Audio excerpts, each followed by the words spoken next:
और पूरे उत्तर भारत में, ख़ास तौर से दिल्ली के चारों तरफ 250 से लेकर के 300 किलोमीटर के दायरे में, ख़ास तौर से नवंबर में प्रदूषण का स्तर काफ़ी बढ़ जाता है। एक इमरजेंसी सिचुएशन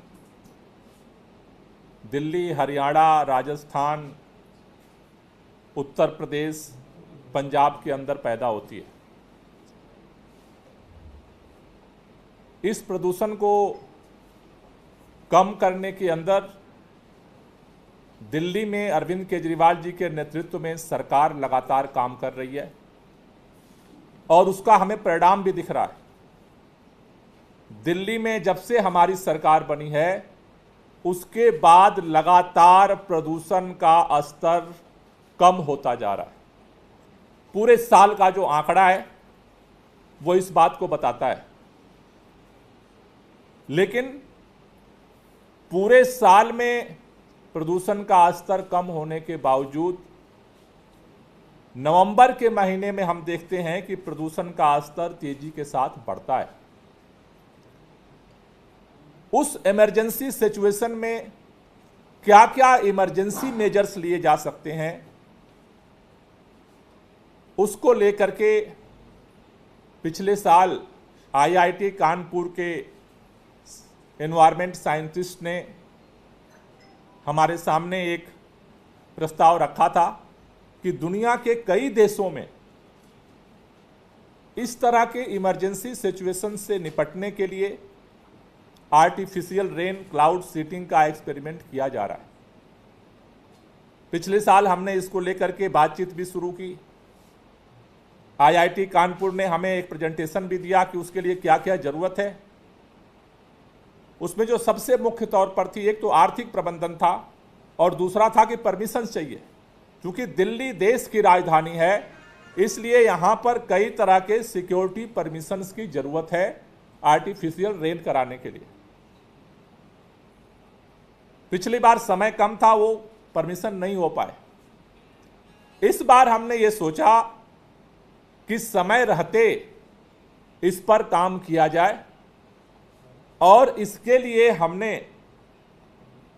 एक्सपर्ट्स मीटिंग के बाद, चूंकि इसमें सेंट्रल गवर्नमेंट के कई एजेंसियों के परमिशंस की जरूरत है, हमने केंद्रीय पर्यावरण मंत्री जी से निवेदन किया, हमने सहयोग मांगा दिल्ली वालों की जिंदगी को बचाने के लिए कि केंद्र सरकार इसमें दिल्ली वालों की मदद करे। और केंद्र सरकार की जो एजेंसियां हैं, आईआईटी कानपुर के जो एक्सपर्ट्स हैं और दिल्ली सरकार को बुला करके एक बैठक करे जिसमें हम इस दिशा में तेजी से आगे बढ़ सकें और नवंबर का महीना आते आते जो परमिशंस की क्लियरेंस की आवश्यकता है उसे पूरा कर सकें। ये पिछले साल जो आईआईटी कानपुर ने जो हमें प्रेजेंटेशन दिया था उसमें उन्होंने रिटन में दिया कि किस किस डिपार्टमेंट्स की हमें परमिशंस की जरूरत है। इसमें उन्होंने जो हमें दिया उसमें directorate general of civil aviation DGCA का परमिशन चाहिए, मिनिस्ट्री ऑफ डिफेंस उसकी परमिशन चाहिए, मिनिस्ट्री ऑफ होम अफेयर की परमिशन चाहिए, स्पेशल प्रोटेक्शन ग्रुप एसपीजी की परमिशन चाहिए, ministry of environment, forest and climate change उसकी परमिशन चाहिए, गवर्नमेंट ऑफ दिल्ली की परमिशन चाहिए, एयरपोर्ट अथॉरिटी ऑफ इंडिया की परमिशन चाहिए, गवर्नमेंट ऑफ उत्तर प्रदेश की परमिशन चाहिए, इंडियन मेट्रोलॉजिकल डिपार्टमेंट की परमिशन चाहिए, सेंट्रल पोल्यूशन कंट्रोल बोर्ड की परमिशन चाहिए, आर्कियोलॉजिकल सर्वे ऑफ इंडिया की परमिशन चाहिए, bureau of civil aviation security की परमिशन चाहिए। ये परमिशन दिल्ली सरकार तो नहीं दे सकती। दिल्ली सरकार को परमिशन जो देना है उसके लिए हम तैयार हैं। आर्टिफिशियल रेन के लिए जो खर्चा होगा, पैसा जरूरत पड़ेगी, वो हम देने को तैयार हैं। लेकिन ये परमिशन तो सेंट्रल गवर्नमेंट से चाहिए तो सेंट्रल गवर्नमेंट ही दे सकती है। और इसके लिए हमने जब केंद्रीय पर्यावरण मंत्री जी को चिट्ठी लिखी तो मुझे समझ में नहीं आया कि कल भाजपा के नेता एकदम नाराज हो गए मेरे ऊपर। बोले कैसे आपने केंद्रीय पर्यावरण मंत्री को चिट्ठी लिख दी, आप जो है सारा काम करिए। मेरे ये समझ में नहीं आता है कि जब भारतीय जनता पार्टी को पावर लेना होता है तो कहती है कि दिल्ली केंद्र शासित राज्य है, सारा अधिकार हमें चाहिए। पार्लियामेंट में कानून पास करके सारा अधिकार ले लिया। अरे हम तो काम भी करने को नहीं कर रहे हैं, हाथ जोड़ के दिल्ली वालों की तरफ से आपसे सहयोग मांग रहे हैं। मैं जिम्मेदारी से कहना चाहता हूं, दिल्ली के प्रदूषण की समस्या सबके सहयोग से समाधान निकलेगा, विरोध से नहीं निकलेगा। क्योंकि दिल्ली के लोगों को जो प्रदूषण झेलना पड़ता है उसका 31% CSC का सर्वे है, 31% दिल्ली के लोगों का कंट्रीब्यूशन है। बाकी सारे हमारे चारों तरफ, एक तरफ उत्तर प्रदेश है, एक तरफ राजस्थान है, एक तरफ हरियाणा है, चारों तरफ भारतीय जनता पार्टी की सरकार है। उन्होंने मुझसे कल प्रेस कॉन्फ्रेंस से पूछा कि क्या आपने भगवंत मान जी से बात की, उसके लिए चिट्ठी लिखी। भगवंत मान जी से चिट्ठी लिखने की हमें जरूरत नहीं पड़ती है। सबसे पहले जुलाई के महीने में हमने भगवंत मान जी से कपूरथला हाउस में सबसे पहली मीटिंग हमने भगवंत मान पंजाब के मुख्यमंत्री के साथ की। उसके बाद हमने केंद्रीय पर्यावरण मंत्री जी को चिट्ठी लिखी कि जो बाकी राज्य हैं, पंजाब की सरकार के साथ हमारा संवाद है, लेकिन हरियाणा, राजस्थान, उत्तर प्रदेश में भाजपा की सरकार है। अगर पर्यावरण मंत्री जी थोड़ी कृपा कर देंगे, अगर एक दिन का समय निकाल लेंगे, 5 साल हो गए, यह अफसोस की बात है। 5 साल से भाजपा के केंद्रीय पर्यावरण मंत्री से मैं समय मांग रहा हूं मिलने के लिए, अपने लिए नहीं, दिल्ली के अंदर पर्यावरण की समस्या के समाधान में सहयोग के लिए। 5 साल से भाजपा के केंद्रीय मंत्री जी को मिलने तक का समय नहीं मिला। मिलना छोड़ो, पत्र का जवाब देने का भी फुर्सत नहीं है भाजपा के मंत्री जी के पास।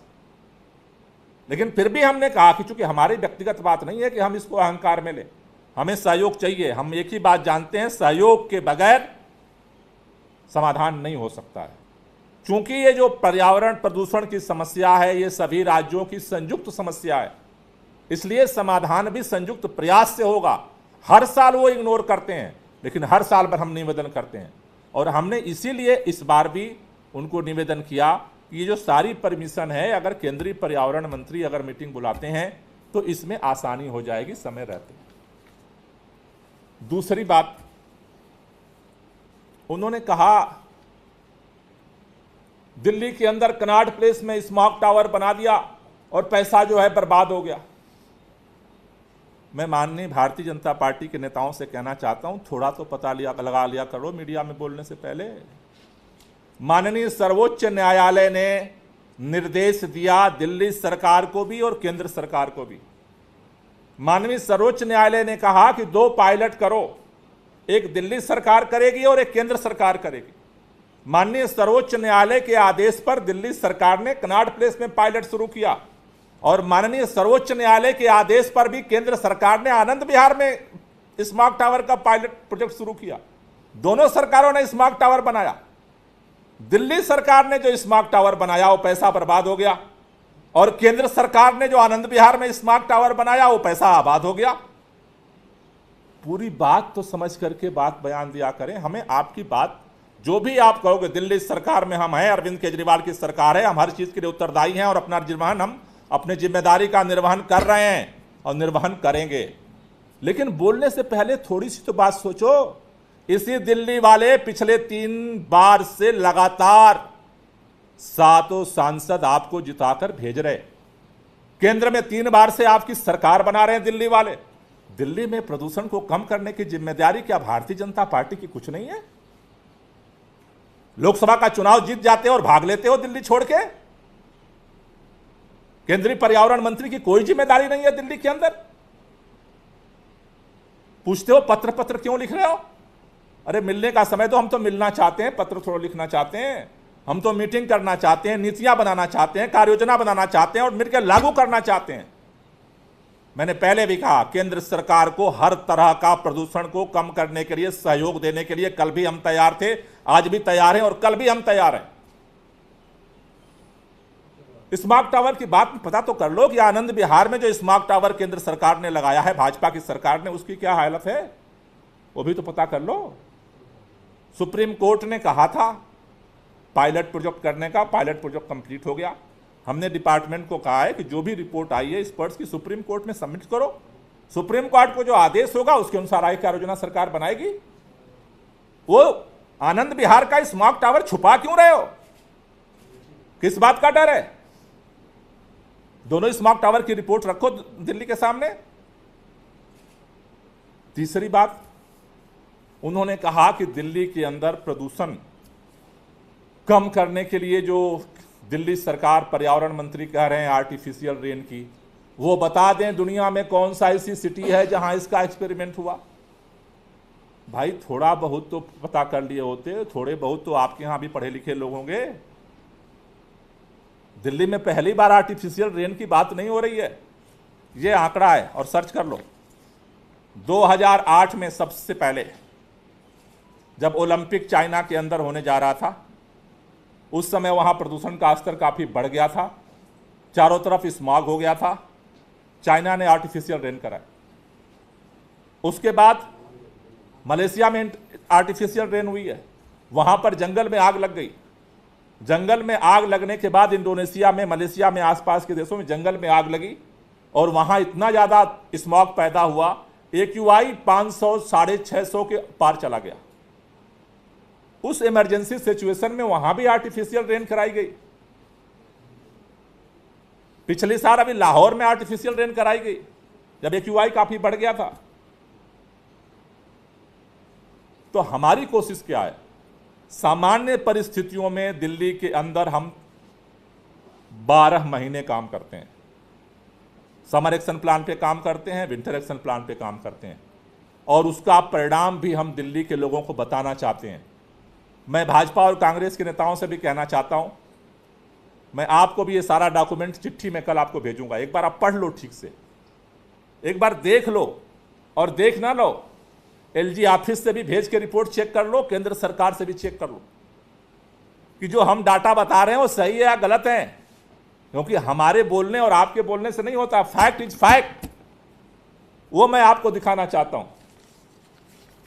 ये मैं आपको एक डेटा दिखा रहा हूं, ये दिल्ली के अंदर 2016 से 2023 तक दिल्ली के अंदर AQI का क्या स्तर रहा है, उसका ये डेटा है। इसको मैं दोनों पार्टियों को भेजूंगा, इसको कहूंगा आप वेरीफाई करो, क्रॉस वेरीफाई करो। 2010 में जो गुड, मॉडरेट और सेटिस्फाइड डेट थे, जिसको हम अच्छे हवा के दिन कहते हैं, बैड, सीवियर और सीवियर प्लस को छोड़कर, जब बुरे दिनों में हवा जाती है उसके पहले 110 दिन थे 2016 में। 2023 में 110 दिन से बढ़ करके 206 दिन हुए हैं, और यह डेटा केवल हमारे पास नहीं है, CBCB के पास भी है, केंद्र सरकार के भी पास है, एयर क्वालिटी इंडेक्स का। मैं कहना चाहता हूं, मैं भेजूंगा दोनों पार्टियों के अध्यक्षों को, इसको चेक कराइए क्या यह सही है या नहीं है। क्या दिल्ली के अंदर 365 दिन में 2016 में जो 110 दिन अच्छे थे, क्या 2023 में 206 दिन हुए हैं या नहीं हुए हैं, इसको चेक कराइए, तब सच और झूठ बोलिए। बिना तथ्य के आप जब बात रखते हैं तो उससे लोगों में हंसी उड़ती है, मजाक उड़ता है। दूसरा मैं डेटा आपको दिखाना चाहता हूं,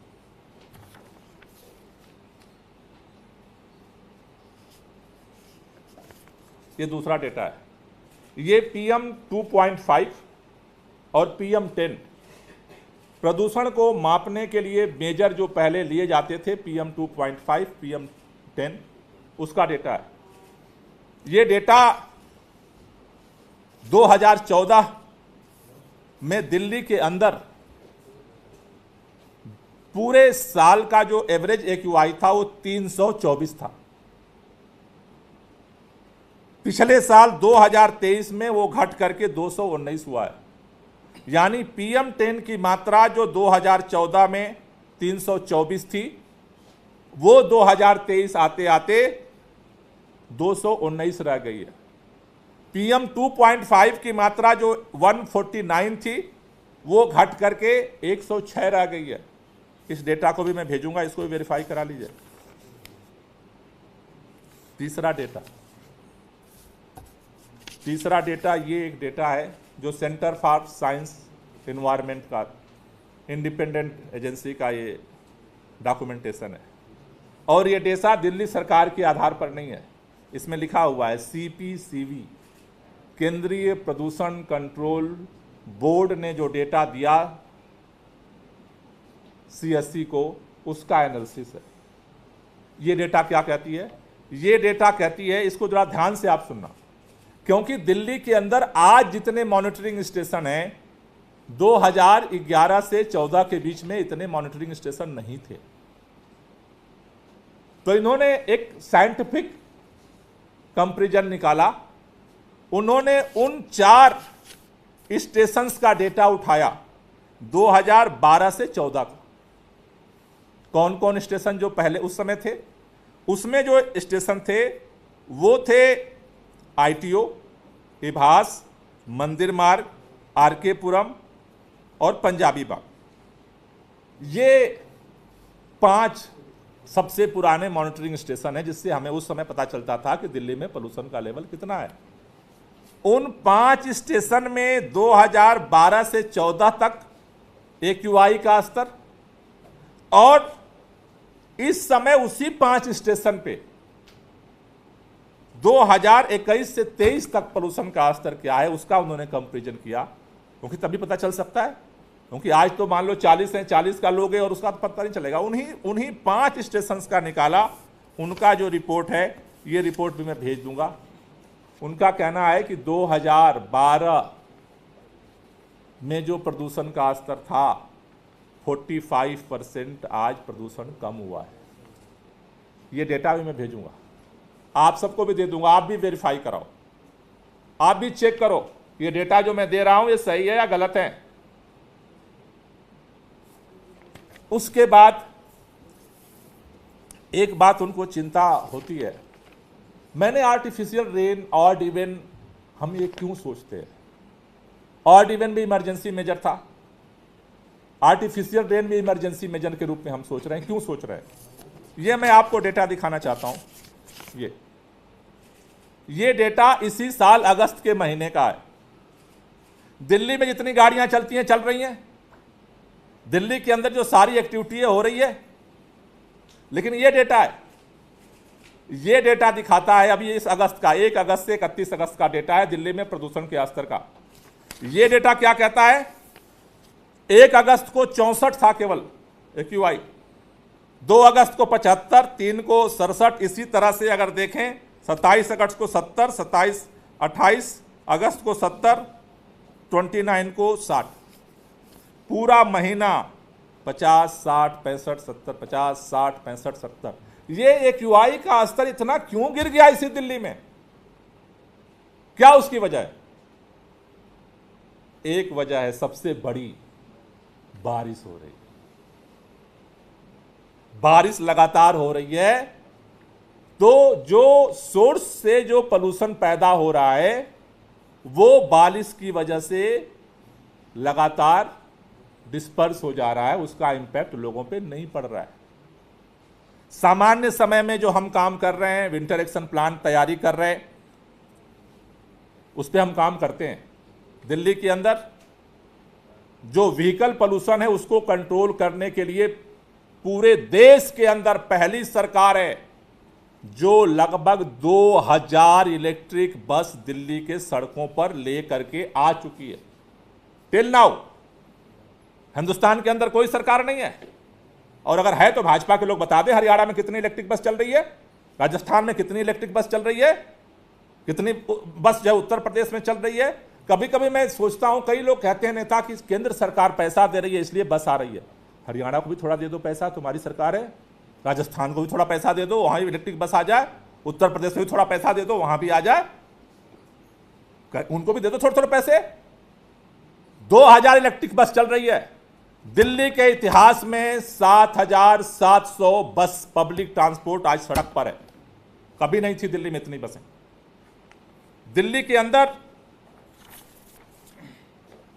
अंदर आज प्राइवेट व्हीकल में लगभग 13 से 16% लोग इलेक्ट्रिक व्हीकल खरीद रहे हैं और सरकार उनको सहयोग करती है।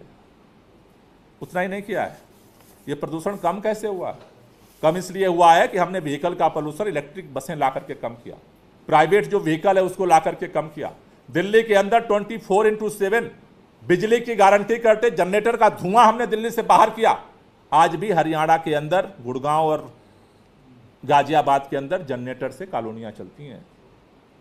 आज तक बिजली की सप्लाई नहीं हो पाई। 24/7 तो छोड़ दो, आप में से बहुत सारे नोएडा में रहते हैं, दिन में 3 बार बिजली कटती है। हमने दिल्ली में 24/7 बिजली की गारंटी की, जनरेटर का धुआं गायब किया। दिल्ली के अंदर हमने फॉरेस्ट कवर बढ़ाया, ग्रीन बेल्ट बढ़ाया है। ये डाटा भी भेजूंगा, चेक कर लेंगे एक बार। दिल्ली के अंदर जो फॉरेस्ट कवर 2013 से 15 तक था वो 20.22 था, 20.20.22 था, जो बढ़ करके 2021 से 23 के बीच में 23.6 हुआ है। पिछले टर्म में 1 करोड़ पौधे लगाए थे दिल्ली सरकार ने सारे एजेंसियों के साथ मिलकर के, पेड़ पौधे। पिछले चुनाव में दिल्ली के मुख्यमंत्री ने गारंटी करी थी 2 करोड़ पौधे लगाएंगे 5 साल में। अरविंद केजरीवाल है, सब कुछ के बाद भी 4 साल में 2 करोड़ पेड़ पौधे दिल्ली में लग चुके। ग्रीन कवर बढ़ाया, उससे सांसें ले रही है दिल्ली, इसलिए पोल्यूशन कम हो रहा है। दिल्ली के अंदर अकेला राज्य है दिल्ली जहां पर 100% पोल्यूटेड फ्यूल से चलने वाली फैक्ट्री को पीएनजी में हमने कन्वर्ट कर दिया। दिल्ली के चारों तरफ भाजपा की सरकारें हैं, किसी राज्य में नहीं हो पाया। दिल्ली के अंदर थर्मल पावर चलता था कोयले का, हमने बंद कर दिया। हर साल सीएक्यूएम केंद्र की जो एजेंसी कमीशन है वो लेटर लिखता है, भाजपा की सरकारें आज तक उसका समाधान नहीं निकाल पाई। हर साल ईंट भट्ठों का जो पोल्यूशन है उसका समाधान नहीं निकाल पाई।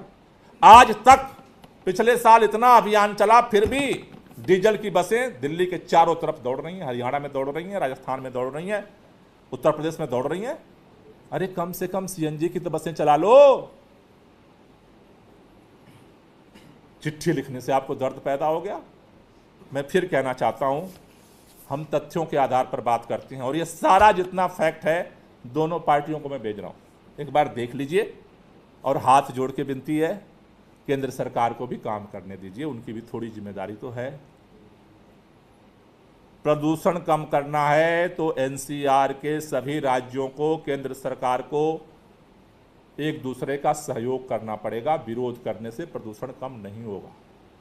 और मैं दोनों पार्टियों को कल जो चिट्ठी लिखूंगा उसमें निवेदन है, 5 तारीख को दिल्ली का इस बार का एक्शन प्लान बनाने के लिए ऑल डिपार्टमेंट मीटिंग है।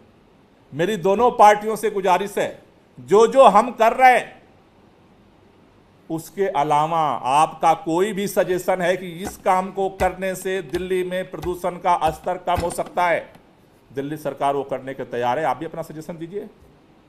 आपके पास भी कोई सुझाव है, आपके भी एक्सपर्ट्स हैं, उनकी मीटिंग कर लीजिए और सुझाव दीजिए, उसको भी हम इनकॉर्पोरेट करेंगे। हमारा मकसद है दिल्ली के प्रदूषण को कम करना, और इसके लिए एक बार नहीं 100 बार केंद्र सरकार से सहयोग हम मांगेंगे। भाग नहीं सकती केंद्र की सरकार, केंद्र के मंत्री को मिलना पड़ेगा हमसे, इसके लिए कार्य योजना बनाना पड़ेगा, क्योंकि यह सामूहिक जिम्मेदारी है। दिल्ली वाले भाजपा को भी जिताते हैं, दिल्ली वाले आम आदमी पार्टी को भी जिताते हैं, सबकी सामूहिक जिम्मेदारी है दिल्ली के प्रदूषण को कम करना। और मैं तैयार हूं सबके साथ मिलकर के काम करने के लिए। प्रदूषण सहयोग से कम होगा, विरोध से नहीं। ये बार मैं 3 बार बोल चुका, और इसलिए मेरा निवेदन है सभी पार्टियों के लोगों से, नेताओं से, जितना जो कर सकता है सहयोग करिए। पहले भी हमने काम किया है, मैंने सारा डेटा दिखा दिया, प्रदूषण कम हुआ है। और इस बार भी हम चाहते हैं कि सब मिल करके काम करेंगे, प्रदूषण और कम होगा। और इमरजेंसी सिचुएशन में अगर ये परमिशन दे दें तो केंद्रीय पर्यावरण मंत्री से मीटिंग की जरूरत नहीं है।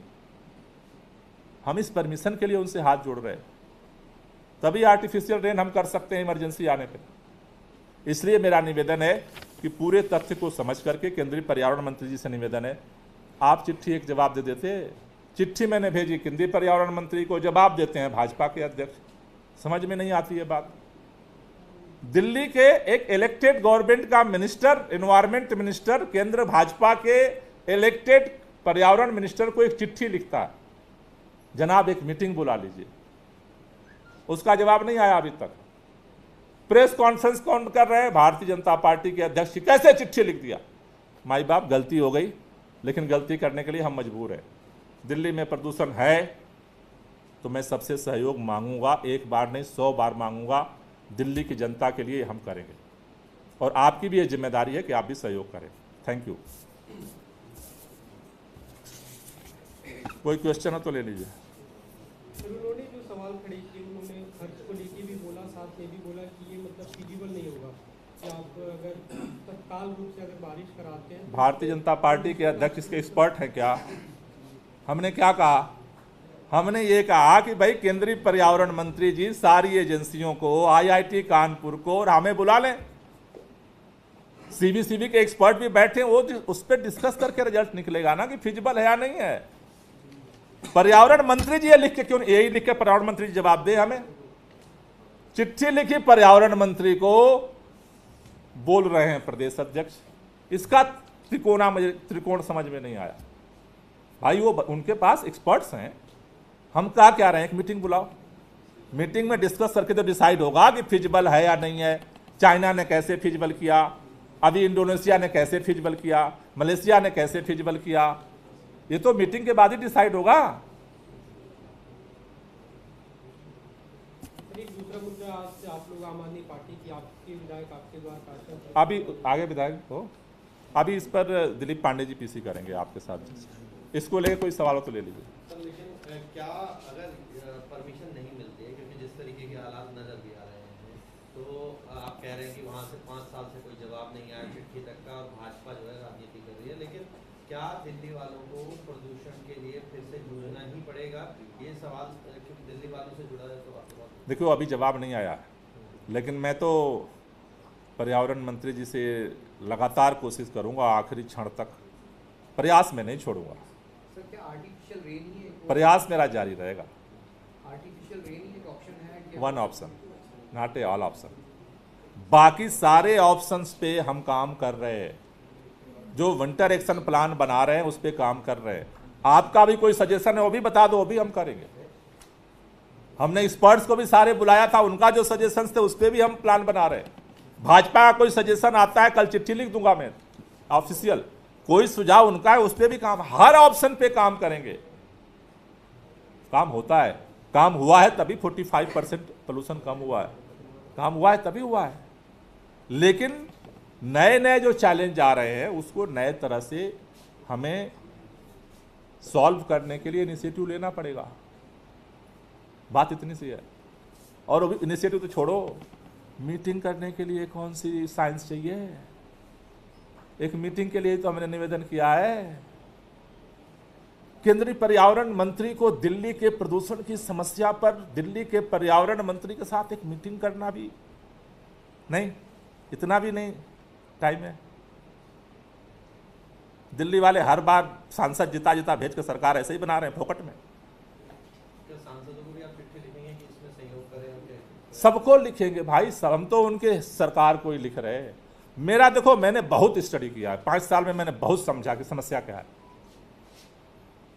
मैंने एनवायरमेंट मिनिस्टर जो कॉन्फ्रेंस उसमें एक्सपर्ट से भी पूछा कि भाई इस समय ये 40-50-60 इसी यही दिल्ली है, 40-50-60 40-50-60 ही पोल्यूशन का स्तर होता है। वो नवंबर में 400 जो बढ़ने लगता है, हवा बंद हो जाती है, तो उसकी जो एक इमरजेंसी सिचुएशन है, हम तो एक ही बात, हम हर तरह से कृत संकल्प हैं। ये दिल्ली के प्रदूषण की समस्या केवल दिल्ली वाले नहीं है, दिल्ली वाले पैदा कम करते हैं, भुगतते ज़्यादा हैं। इसलिए हमें लोगों के सहयोग की जरूरत है। अगर केवल दिल्ली, अगर हवाओं में भी बाउंड्री होती तो मैं इन पार्टियों के सामने हाथ नहीं जोड़ता, लेकिन आसमान में बाउंड्री नहीं होती, ये अफसोस है। इसलिए हमें सबकी जरूरत है। गोपाल जी, एक रिपोर्ट सामने आई है यूनिवर्सिटी ऑफ शिकागो की, 2 उसमें बड़ी बातें कही गई हैं। पहला कि बीते साल दिल्ली की एयर क्वालिटी में सुधार जरूर हुआ है, लेकिन दूसरी बात उसमें कही गई है कि प्रदूषण के कारण दिल्ली वालों की जो लाइफ स्पैन है वो 8 साल कम हो रहा है। इस पर आप क्या कहेंगे? दिल्ली वालों का नहीं हो रहा है, पूरे दुनिया का हो रहा है। जहां जहां पोल्यूशन है सब जगह हो रहा है। दिल्ली में तो जब कम हो रहा है तो वो खतरा और कम ही हो रहा है ना। हम उसे और कम करना चाहते हैं। सर अभी बीजेपी झुग्गी बस्तियों में प्रोटेस्ट कर रही है पानी की कमी को लेकर। वहाँ पे अभी बीजेपी की सांसद है बासुरी स्वराज, उन्होंने कहा है कि 3 झुग्गियों पर एक नल है और ये आम आदमी पार्टी सरकार है जो पाइप से पानी पहुँचाने का वादा करती थी। अभी पार्टी की पीसी में दिलीप जी सब जवाब देंगे। मेरी पीसी थी पोल्यूशन को लेकर के, उन्होंने बता दिया 2:30 बजे। एक ठीक सवाल है, अभी उपराज्यपाल ने जो है ट्वीट किया है और ट्वीट करके कहा है कि दिल्ली के उन्होंने जो पूरा दौरा किया ISBT का, वहाँ खराब हालात हैं, इस तरीके की बात उन्होंने ट्वीट करके कही, तो जो कि चिंता का विषय है। चिंता का विषय है तो मिलकर ठीक करेंगे। चिंता का विषय, अधिकारी अच्छे नियुक्त कर दें, सही हो जाएगा काम। हम तो तैयार हैं करने को। जो पूरा देश नहीं कर पाया, 2000 बस जो है सड़क पे चला दिया सरकार ने। ISBT भी ठीक कर देंगे, बस अच्छे अधिकारी नियुक्त करें।